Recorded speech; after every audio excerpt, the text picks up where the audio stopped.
नमस्कार दोस्तों, स्वागत है आपका एक बार फिर से आपकी अपने यूट्यूब चैनल एडवांस स्टडीज़ में। दोस्तों, मैं हूं आपका दोस्त मोहनलाल लोधा। आज आपके लिए लेकर आया हूं रिट मेंस मेगा टेस्ट।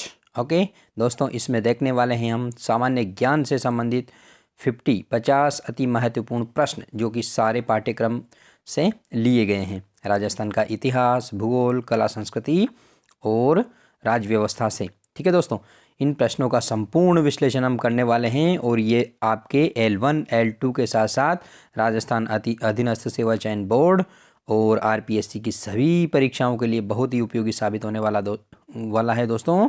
इसलिए आप वीडियो के अंत तक ज़रूर बने रहिएगा। दोस्तों, यदि आपको वीडियो पसंद आए तो प्लीज़ लाइक करिए, अपने दोस्तों के साथ शेयर करिए और दोस्तों चैनल को सब्सक्राइब ज़रूर करिए ताकि आने वाले वीडियो के नोटिफिकेशन आपको टाइम पर मिल जाए। दोस्तों, इस सीरीज़ का ये पहला वीडियो है। दोस्तों, अलग अलग टॉपिक्स के वीडियो हमने डाले हैं, यदि आपने नहीं देखे हों तो वो ज़रूर देखिएगा। दोस्तों, ICT से संबंधित 2 पार्ट हमने डाल दिए हैं, वो भी बहुत महत्वपूर्ण है। RTE 2009 से संबंधित 3 वीडियो हमने बनाए हैं, वो भी बहुत महत्वपूर्ण है। और करंट GK और योजनाओं से संबंधित वीडियो भी हमने अपलोड किए हैं। यदि आपने नहीं देखे हों तो उनको जा करके ज़रूर देखिएगा। दोस्तों, बिना देरी किए चलते हैं आज के इस वीडियो लेक्चर के पहले प्रश्न की ओर। पहला प्रश्न ये रहा दोस्तों, असंगत विकल्प कौन सा है? प्राचीन नाम और नए नाम। चूरू सरदार शहर, इसको थली बोला जाता था, बिल्कुल सही है दोस्तों। डूंगरपुर बांसवाड़ा को मेवल बोला जाता था। कोटा बूंदी को है बोला जाता था। भीनमाल को दोस्तों, भीनमाल को श्रीपंथ नहीं श्रीमाल बोला जाता था। क्या बोला जाता था? श्रीमाल बोला जाता था। और श्रीपंथ जो बोला जाता था वो बयाना को बोला जाता था। किसको बोला जाता था? बयाना को। और जो दोस्तों ब्राह्मण श्रीमाली हैं वो यहीं भीनमाल के ही मूल निवासी थे, इसलिए उनको श्रीमाली ब्राह्मण बोला जाता है। ओके, नेक्स्ट क्वेश्चन ये रहा दोस्तों। दूसरा प्रश्न, संयुक्त राजस्थान कब अस्तित्व में आया जिसमें मेवाड़ रियासत सम्मिलित थी? तो दोस्तों, मेवाड़ रियासत को तीसरे चरण में, राजस्थान के एकीकरण के तीसरे चरण में इसको सम्मिलित किया गया था, जो कि हुआ था, कब हुआ था दोस्तों? ये हुआ था 18 अप्रैल 1948 को। पहला चरण जो था वो 17 या 18 मार्च 1948 को हुआ था। 17 या 18 मार्च 1948 को हुआ था। दूसरा चरण जो हुआ था वो हुआ था दोस्तों 25 मार्च 1948, जिसमें 9 रियासतें शामिल की गई थी पूर्वी राजस्थान की, कोटा जिसकी राजधानी थी। और तीसरे चरण में किसको शामिल किया गया था? मेवाड़ रियासत को। ओके दोस्तों, 15 मई को जो है 5वां चरण और 30 मार्च को चौथा चरण हुआ था, जिसमें जयपुर, जोधपुर, बीकानेर रियासतें शामिल की गई थी। और 30 मार्च को ही राजस्थान दिवस मनाया जाता है। ओके दोस्तों, चलते हैं अगले प्रश्न की ओर। अगला प्रश्न ये रहा दोस्तों, धौलपुर जिले के रूप में कब अस्तित्व में आया? यानी कि धौलपुर जिला जो है कब बना, ये बताना है आपको। तो 1991, 1994, 1982 या 1997। तो दोस्तों, जो धौलपुर जिला बना था वो 1982 में बना था। कब बना था? 1982 में बना था। ठीक है दोस्तों, इसमें और भी है, उनको भी हम देखने वाले हैं। और क्या है दोस्तों, 1991 में क्या बना? तो 1991 में जो बने थे दोस्तों BDR, यानी कि बारां, दौसा और राजसमंद, 3 जिले बने थे दोस्तों। बारां, दौसा और राजसमंद 1991 में बने थे। और उसके बाद में दोस्तों 1994 में जो बना था वो हनुमानगढ़ बना था, हनुमानगढ़ जिला बना था। और 1997 में जो बना था वो करौली जिला बना था। कौन सा जिला बना था? करौली, जो कि राजस्थान का कौन सा जिला था? 32वां। 33वां जिला जो था वो था दोस्तों प्रतापगढ़। कौन सा था? प्रतापगढ़। प्रतापगढ़ कब बना था दोस्तों? तो ये बना था 26 जनवरी 2008 को बना था 33वां जिला।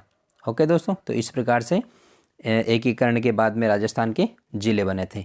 ओके, नेक्स्ट क्वेश्चन ये रहा दोस्तों, असत्य विकल्प कौन सा है? राजस्थान के संदर्भ में 2011 की जनगणना के अनुसार साक्षरता 66.1%, बिल्कुल सही है। जनघनत्व 200 व्यक्ति प्रति वर्ग किलोमीटर, बिल्कुल सही है दोस्तों। लिंगानुपात 928 प्रति 1000 पुरुष, बिल्कुल सही है दोस्तों। जनसंख्या वृद्धि 17.64%, ये गलत है दोस्तों। इसका सही आंसर है 21.3% जनसंख्या वृद्धि थी किसकी? राजस्थान की। 17.64 जो थी ये भारत की थी। किसकी थी दोस्तों? भारत की जनसंख्या वृद्धि थी ये। ओके, यानी कि राजस्थान की जनसंख्या वृद्धि भारत की जनसंख्या वृद्धि से अधिक रही थी। ओके, नेक्स्ट 5वां प्रश्न ये रहा। रायलो समूह, अलवर समूह और अजबगढ़ समूह किसके भाग हैं? दोस्तों ये राजस्थान की भू संरचना से संबंधित प्रश्न है।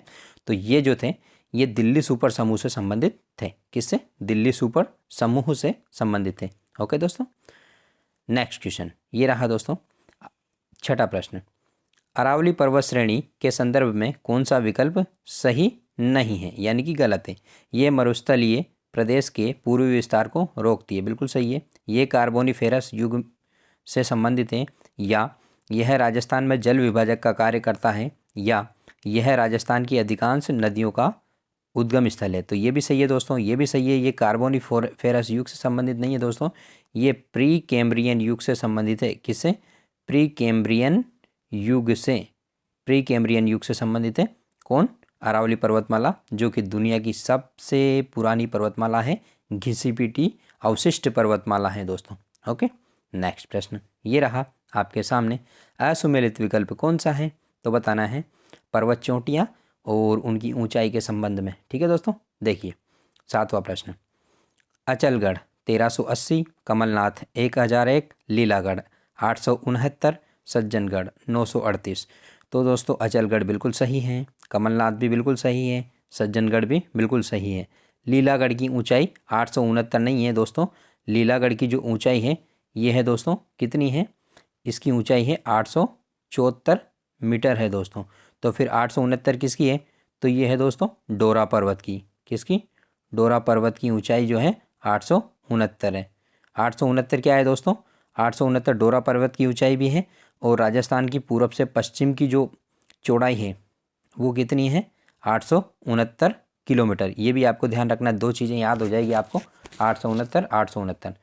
पूरब से पश्चिम की जो चौड़ाई है राजस्थान की 869 किलोमीटर है, और डोरा पर्वत की ऊंचाई 869 मीटर है। ओके दोस्तों, आशा करता हूँ सभी फैक्ट आपके क्लियर हो गए होंगे। ओके, चलते हैं अगले प्रश्न की ओर। अगला प्रश्न ये रहा आपके सामने, बर, परवेरिया, शिवपुर घाट और सूरा घाट दर्रे किस भाग में स्थित है? किस भाग से संबंधित है अरावली पर्वतमाला के? बताइए, मध्य अरावली, दक्षिण अरावली, उत्तर अरावली या विंध्य क्षेत्र? तो दोस्तों इसका जो सही आंसर है वो है कौन सा है? मध्य अरावली। जी हाँ दोस्तों, मध्य अरावली। ये पाली और अजमेर से संबंधित है दोस्तों, पाली और अजमेर, पाली और अजमेर ज़िलों से संबंधित है ये।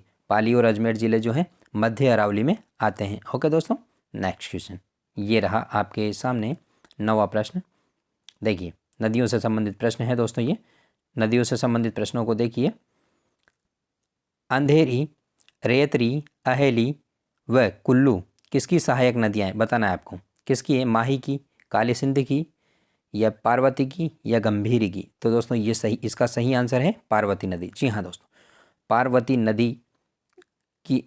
नदी की सहायक नदियाँ ये। पार्वती नदी का उद्गम स्थल जो है सीहोर से होता है। कहाँ से होता है? सीहोर एमपी से होता है दोस्तों, सीहोर एमपी, सीहोर एमपी भोपाल के पास पड़ता है दोस्तों। ओके, नेक्स्ट प्रश्न ये रहा दोस्तों आपके सामने, बालसमंद, प्रताप सागर, कायलाना, तख्त सागर और उम्मेद सागर जो है झीलें कहाँ स्थित है, या किस ज़िले में स्थित है? तो दोस्तों ये स्थित है जोधपुर ज़िले में। किस ज़िले में? जोधपुर ज़िले में। दोस्तों जो राजसमंद बांध है, राजसमंद बांध जो है दोस्तों वो अलवर में स्थित है, ये याद रखना। और राजसमंद झील जो है राजसमंद या राजनगर में स्थित है। ओके, इसको ध्यान रखना है। ओके, नेक्स्ट ये रहा दोस्तों 11वां प्रश्न आपके सामने। राजस्थान में भूमध्य सागरीय चक्रवात से होने वाली शीतकालीन जो वर्षा है वो क्या कहलाती है? आम्र वर्षा, काल बैसाखी, दोंगड़ा या मावठ?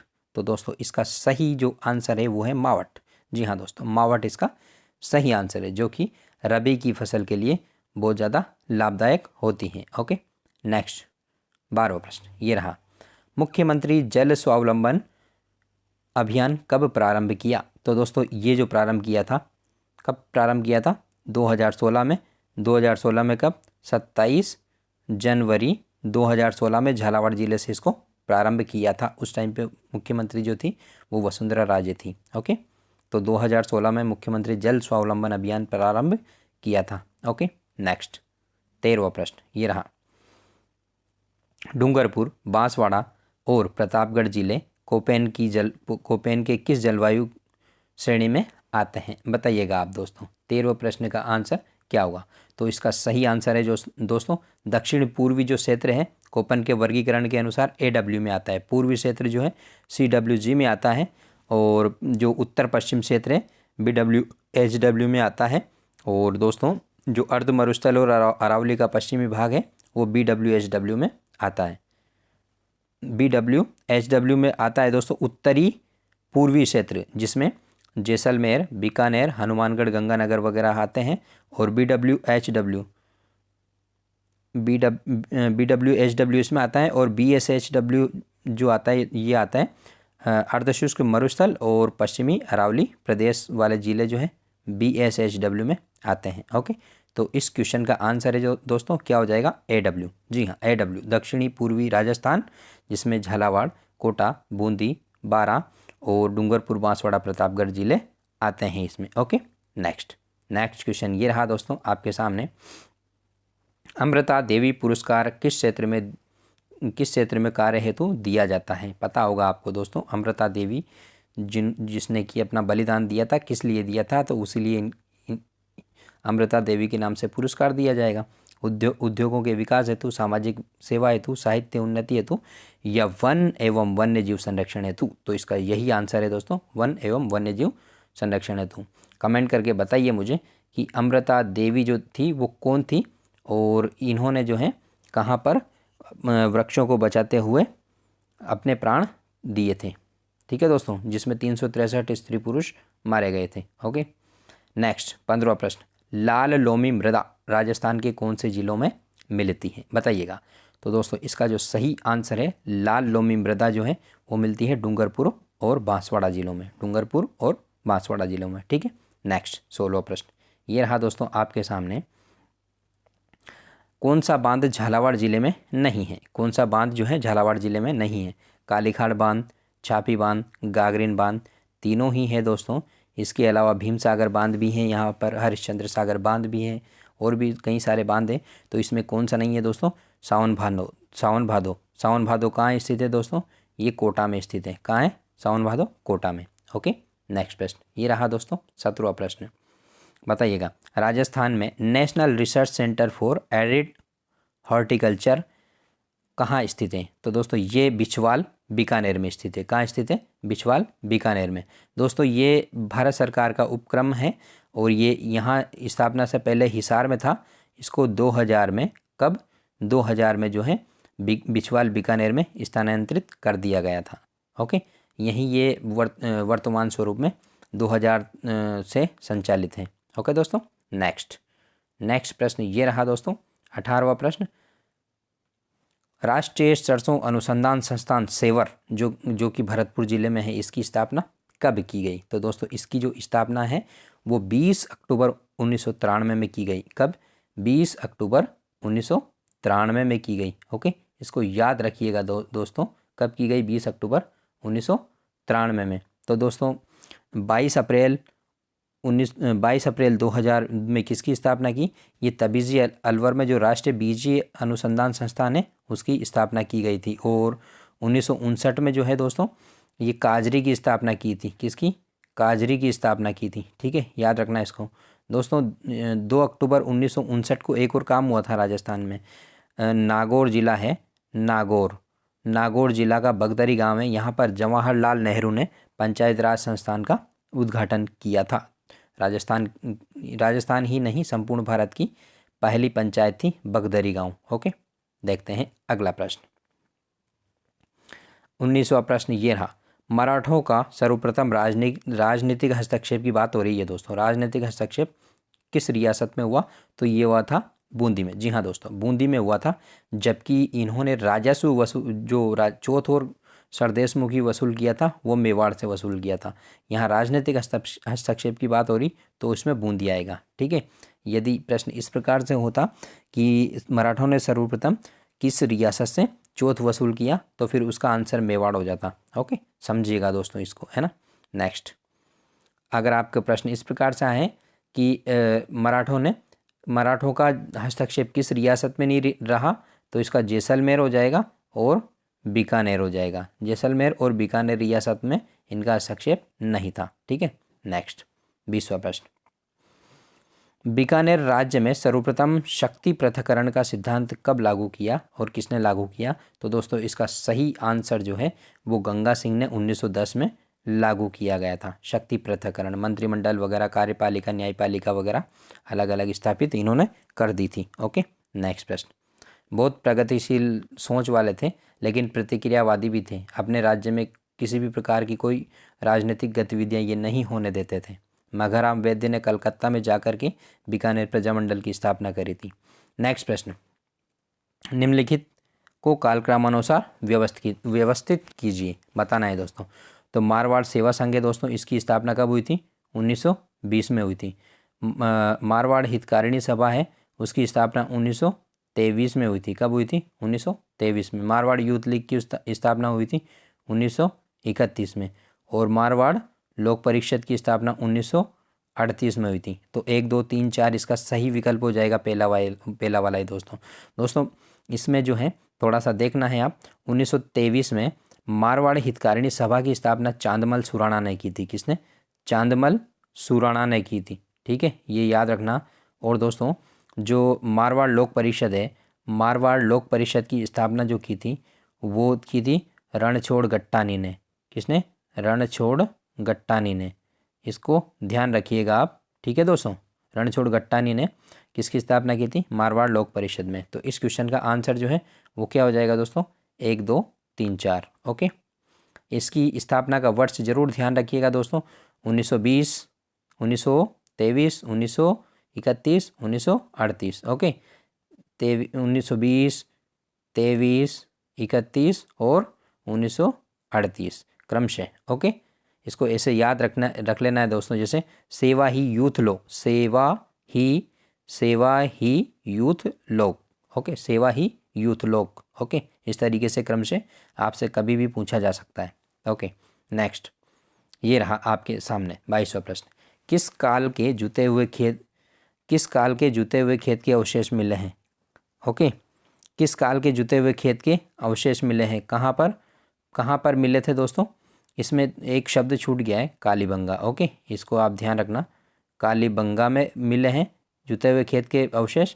तो किस काल से संबंधित है दोस्तों ये? तो बताइएगा। तो दोस्तों ये जो थे जुते हुए खेत के अवशेष, ये थे प्राक हड़प्पा सभ्यता। किससे?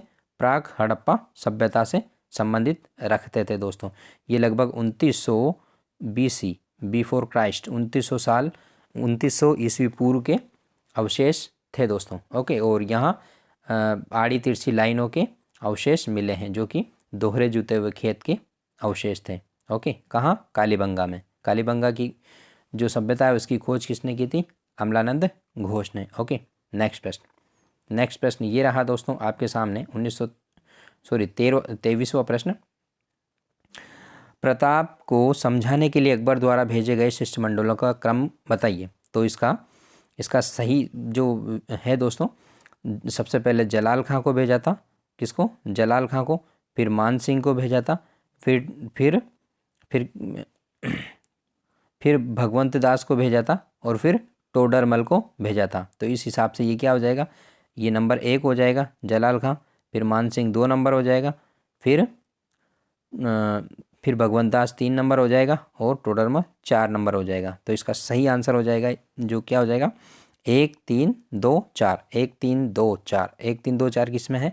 1, 3, 2, 4 दूसरे वाले में है। ये विकल्प आपका सही हो जाएगा। इसको इस तरीके से भी याद रख सकते हैं दोस्तों, जमा भट्ट। ओके, जमा भट्ट से याद रखिएगा दोस्तों। 1572 में एक को भेजा था जलाल खां को, फिर बाकी 3 जो भेजे थे 73 में भेजे थे, 1573 में। ओके, नेक्स्ट क्वेश्चन ये रहा आपके सामने, 1585 में काबुल विजय के उपरांत मानसिंह को कितना मनसब दिया था? दोस्तों अभी भी जो है मानसिंह शासक नहीं बना। मानसिंह शासक बनेगा दोस्तों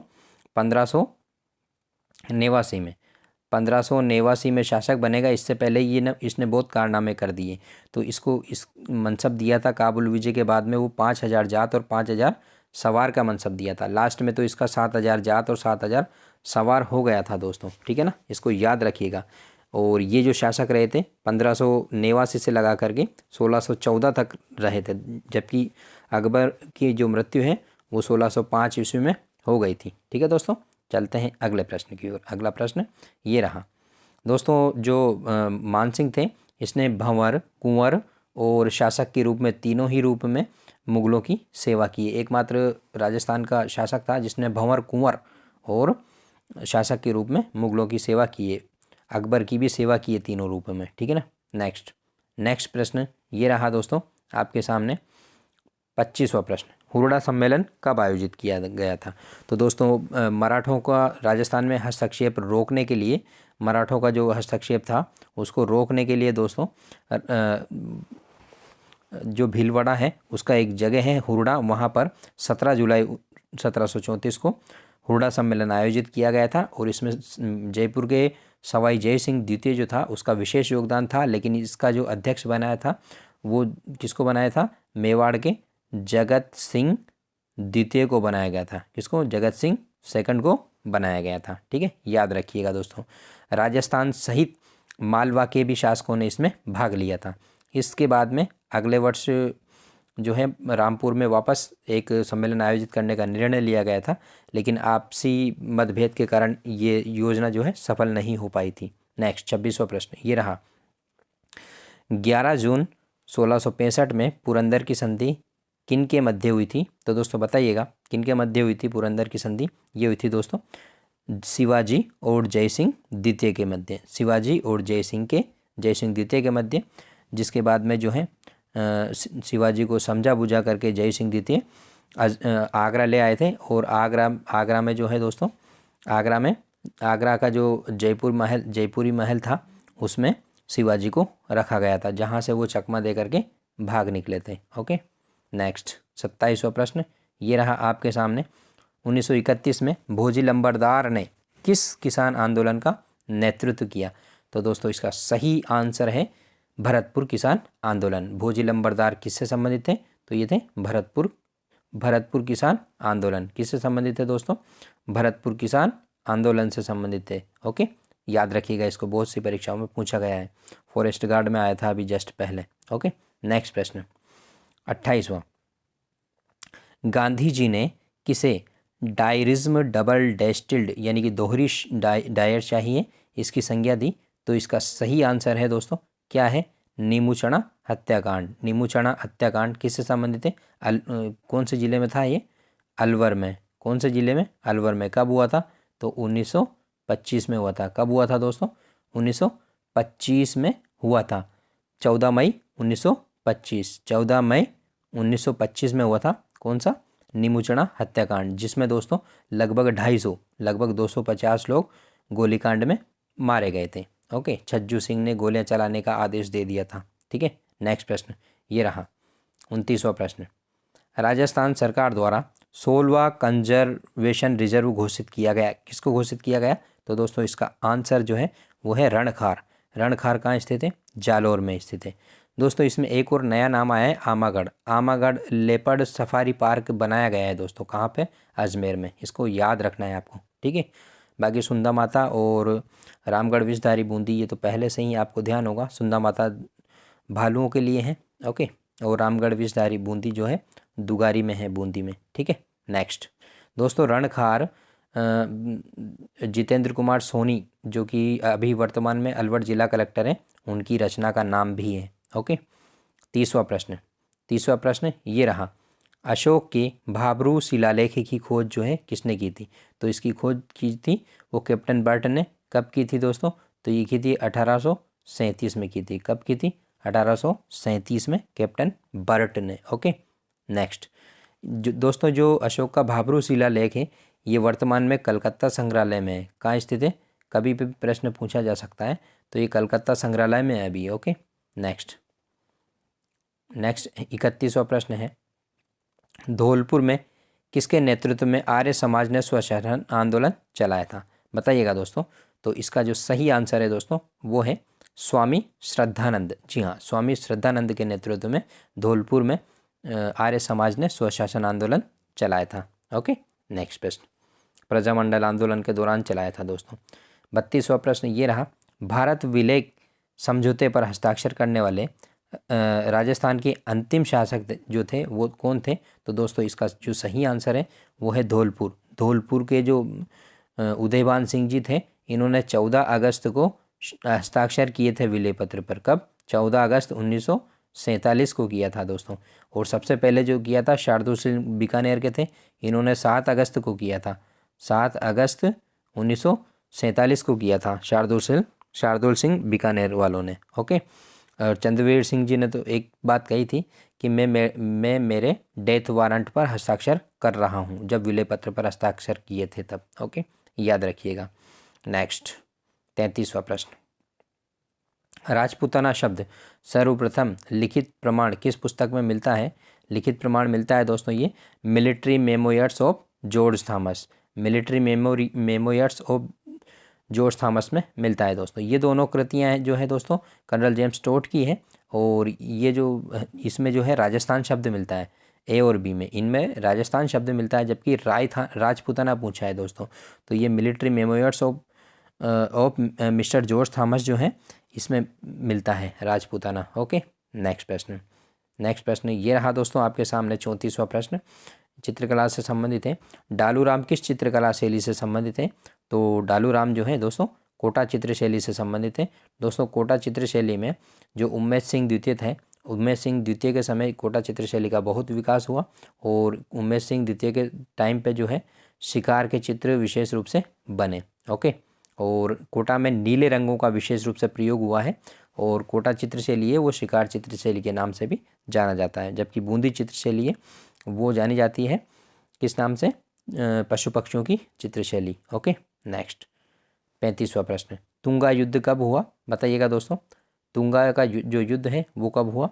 तो दोस्तों तुंगा का युद्ध हुआ था ये 1787 में हुआ था। कब हुआ था? 28 जुलाई 1783 को हुआ था। किस किस के बीच में हुआ था? मराठा सरदार महदजी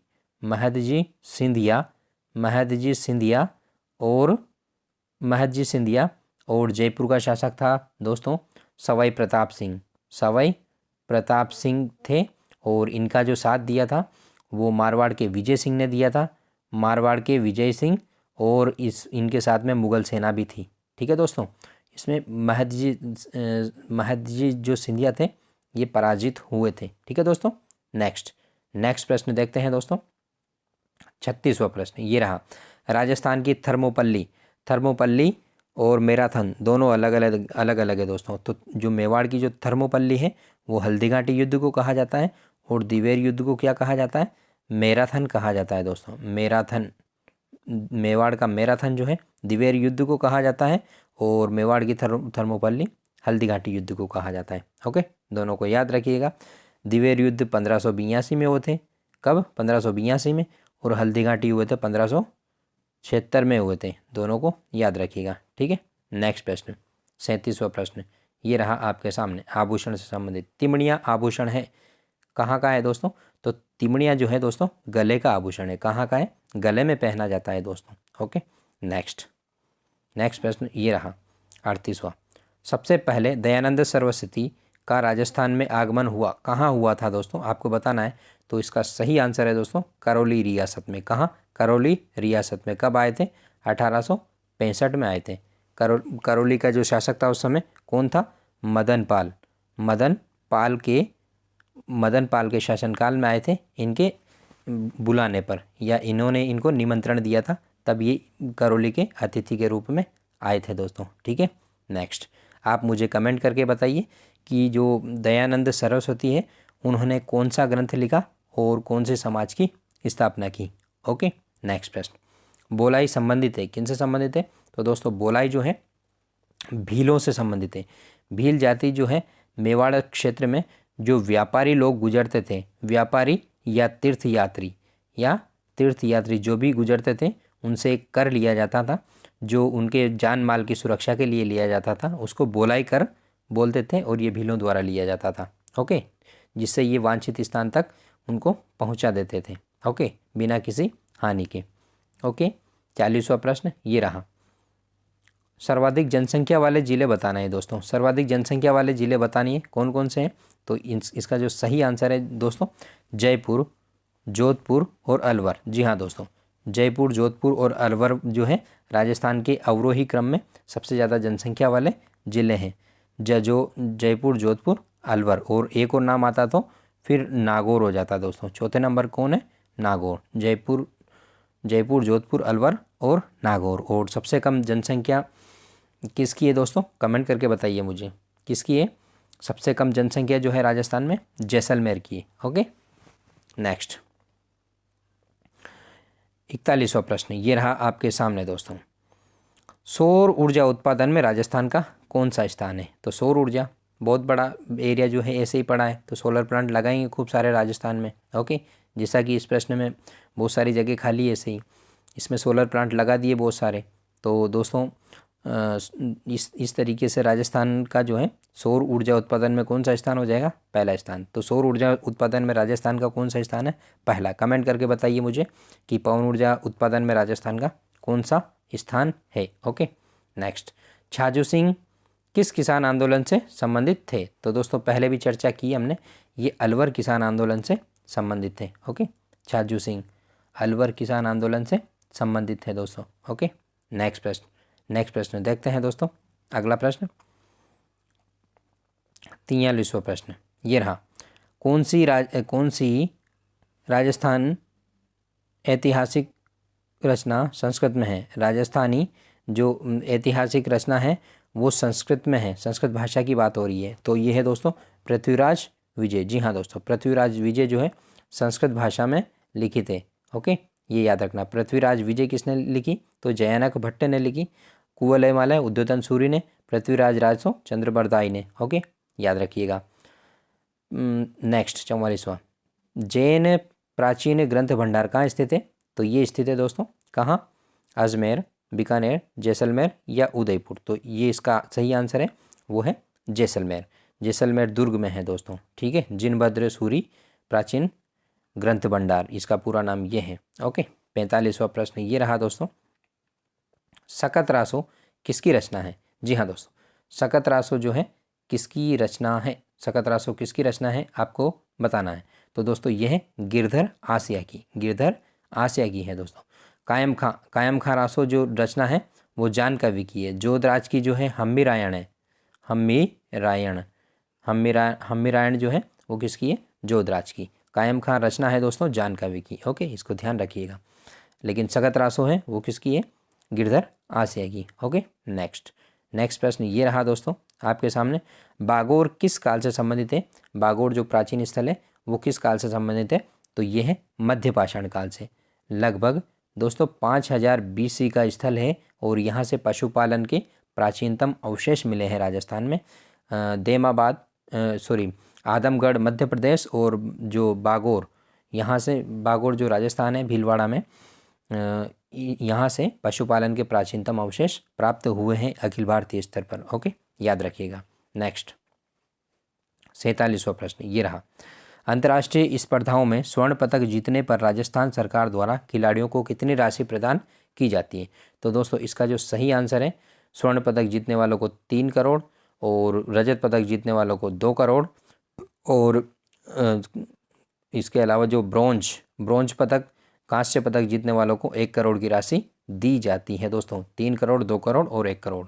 स्वर्ण पदक, रजत पदक और कांस्य पदक। ओके, इनको ध्यान रखिएगा दोस्तों। ओके, नेक्स्ट प्रश्न ये रहा आपके सामने 48वां। राजस्थान का सबसे बड़ा पवन ऊर्जा संयंत्र जो है वो कहाँ स्थित है? भड़ला जो है वो कहाँ है? तो दोस्तों भड़ला जो है वो कहाँ है? जोधपुर में है। कहाँ स्थित है? जोधपुर में स्थित है। ओके, नेक्स्ट, कोरोना काल के दौरान लर्निंग लॉस को दूर करने के लिए कौन सा कार्यक्रम संचालित नहीं किया गया है? ये आपको याद रखना है दोस्तों। स्माइल, शिक्षावाणी, शिक्षा दर्शन और SIQE। तो दोस्तों ये तीनों ही किए गए थे, जबकि SIQE ये 2015-2016 से ही संचालित है। SIQE state institute for quality education. Okay, गुणवत्तापूर्ण शिक्षा के लिए राज्य की पहल, ये 2015-16 से ही संचालित है। कमेंट करके बताइए मुझे स्माइल कार्यक्रम किससे संबंधित है, और शिक्षावाणी और शिक्षा दर्शन इनकी डेट मुझे कमेंट करके बताइए कब शुरू हुआ। इससे पहले वाले वीडियो में हमने इसके बारे में चर्चा की है।